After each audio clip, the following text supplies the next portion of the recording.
नवयुग मित्रमंडळाचे अध्यक्ष श्री रमेश आमरे यांच्या माध्यमातून ठाणे शहरातील मानपाडा परिसरामध्ये नवरात्रोत्सव आयोजित करण्यात येतो। विविध समाजाचे नागरिक या ठिकाणी दररोज देवीची आरती करत आहेत। शनिवारी तेलुगू समाजाच्या वतीने या ठिकाणी देवीची आरती करण्यात आली। रविवारी या ठिकाणी निशुल्क आरोग्य शिबिराचं आयोजन करण्यात आलं होतं। महिलांसाठी कर्करोग तपासणी मॅमोग्राफी शिबिराचं आयोजन करण्यात आलं होतं। त्याचप्रमाणे धनगर समाजाच्या वतीने या ठिकाणी विशेष नृत्याच्या कार्यक्रमाचं आयोजन करण्यात आलं होतं। श्री रमेश आमरे, स्नेहा आमरे, सागर आमरे, श्रुती आमरे यावेळेस उपस्थित होते। आमरे साहेबांनी सगळ्या समाजांना संधी दिली होती इकडे आरती करायची। एक आमचे सिंधी समाजाला पण काल त्यांनी इन्व्हिटेशन दिलं होतं का इकडे येऊन आरती करा। तर मी त्यांचा आभार मानतो। एक सिंधी समाजातर्फे, मी सिंधी समाजाचा आहे, तर मी त्यांचा आभार मानतो का ते सगळ्या समाजाला एवढा मान सन्मान देतात आणि दरवर्षी ते इन्व्हाइट करतात की येऊन इकडे आरती करा।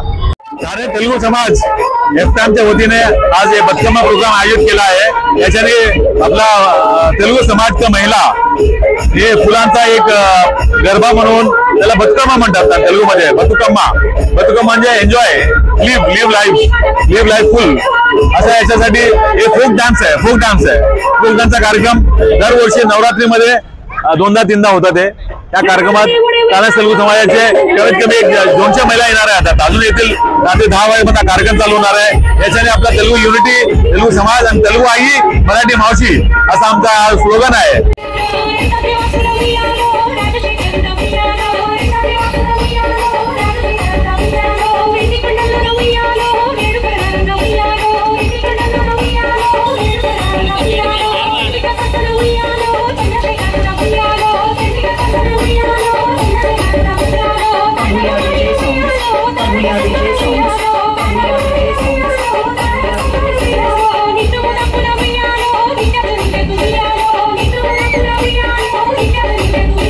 तर सेवा पंधरवडा चा जो चालू आहे, जे नरेंद्र मोदी साहेब जे आहेत त्यांनी जे आपलं सुरू केलेलं आहे सेवा पंधरवडा 2025, त्या अंतर्गत जे कॅम्प्स घेतले जातात, हेल्थ कॅम्प्स, त्याच्यामध्ये सामुदायिक आपण जे म्हणतोय की हे हेल्थ कॅम्प जे आहेत हे भाजपातर्फे त्यांच्या म्हणजे त्यांच्या प्रयत्नाने सगळीकडे घेतले जातात।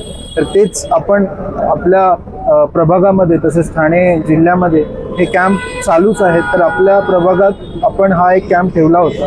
आता आपण जसं बघाल तर रोगाचं निदान हे करणं एका कॅम्पने हे पॉसिबल होत नाही। तर हा एक जस्ट प्रयत्न आहे। तर या कॅम्पमध्ये जर तुम्ही बघाल तर मेडिकल चेकअप झालं, त्याच्यामध्ये ब्लड शुगर लेवल चेकअप झालं, ब्लड प्रेशर चेकअप झालं, तर बेसिक टेस्ट हे केले जातात। कोणत्याही कॅम्पमध्ये रोगाचं निदान हे लगेच होत नाही। तर हा एक प्रयत्न असतो की लोकांना कळेल, म्हणजे जागरूकता वाढेल, म्हणून हा एक प्रयत्न या भाजपतर्फे या कॅम्पतर्फे केला गेलेला आहे। सर्व नवरात्रीच्या सर्वांना खूप खूप शुभेच्छा। आज 6वी माळ आहे, खूप आनंदाचं उत्साहाचं वातावरण आहे। पण आपल्या महाराष्ट्रामध्ये जी काही शेतकऱ्यावरती जे संकट आलेलं आहे तर देवीचरणी मी प्रार्थना करतो की त्यांचं संकट लवकर दूर व्हावं आणि सुख समृद्धी नांदावी अशी मी देवीचरणी प्रार्थना करतो। तसेच जे तुम्ही म्हणतो की आज तेलुगू समाज इथे तुम्ही की 9 ते 9 दिवस आम्ही प्रत्येक समाजाला बोलवतो। त्यांचं कल्चर आहे, त्यांचं राहणीमान आहे आणि त्यांचं जे भजन, आपण भजन करतो, कीर्तन करतो, काही ठिकाणी त्यांची ढोल वाजवण्याची पद्धत असते, अशी वेगवेगळे कल्चर ते असतात, ते आम्ही इथे त्यांना मांडण्याची आणि दाखवण्याची संधी देतो। आणि देवीचे दर्शन घ्या, देवीचे दर्शन होतात, त्यानंतर आरती होते, त्यांच्यामध्ये कळून घेतो।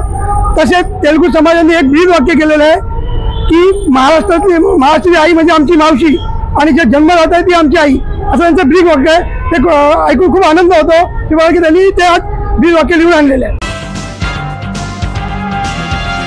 भवानी ज्वेलर्स ठाणे, पारंपरिक आणि आधुनिक दागिन्यांचा अप्रतिम संगम। प्रत्येक स्त्रीची पहिली पसंती भवानी ज्वेलर्स ठाणे। नक्की भेट द्या।